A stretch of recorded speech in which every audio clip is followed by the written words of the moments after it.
Seorang wanita sedang asik berjalan. Tiba-tiba ponselnya berdering. Lalu si wanita meletakkan dokumen yang ia pegang di bangku dan langsung mengangkat teleponnya. Untuk ada pria yang melihatnya, "Hei bos, tunggu, apa ini dokumenmu?"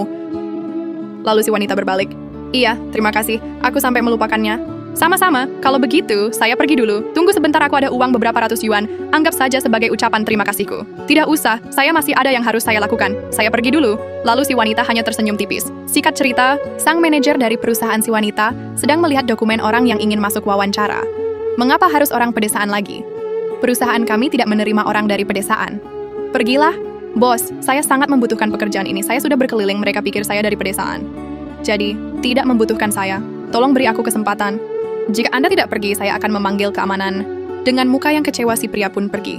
Tak disangka malah bertemu si wanita tadi. "Hei saudara, mengapa saya bertemu Anda di sini?" "Nah, tadinya saya datang ke perusahaan ini untuk wawancara. Bagaimana hasil wawancaramu?" "Mereka bilang tidak butuh orang pedesaan." "Siapa yang bilang begitu?" "Itu manajer personalia." "Jadi manajer personalia sini? Kalau begitu kau tunggu aku di sana. Aku akan menemuinya." Lalu sang wanita masuk dan menemui si manajer. Setiba di dalam, "Mengapa sangat berantakan sekali? Halo, apakah Anda manajer personalia?" "Benar, itu aku, bisa aku lihat dokumenmu." "Apakah Anda di sini untuk wawancara juga?" "Iya, saya lulus dari universitas terbaik. Kalau boleh tahu, apakah Anda dari kota?" "Tidak, saya orang dari pedesaan." "Apa dari pedesaan? Apakah Anda bercanda?" "Apa maksudmu? Apakah kamu kira orang pedesaan itu tidak bisa diterima di universitas terbaik?" "Apa maksudmu? Tapi perusahaan kami tidak menerima orang dari pedesaan. Kamu keluar saja." "Keluar, katamu? Ada apa dengan orang pedesaan? Bukannya para petani itu dari pedesaan? Terus pakaian yang Anda kenakan, sayuran dan nasi yang Anda makan itu, mana yang tidak diciptakan oleh orang pedesaan dengan tangan para petani yang pekerja keras?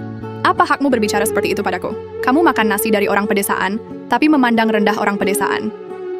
Kualifikasi apa yang kamu miliki untuk bertahan di perusahaanku? Tinggalkan perusahaanku sekarang. Kamu adalah bos perusahaan ini, aku akan memberitahumu. Aku bukan hanya bos perusahaan ini, aku juga masih orang pedesaan. Pergi kamu sekarang. Pesan dari sini, janganlah pernah sekali-kali memandang rendah orang lain, karena di mata Tuhan kita itu sama."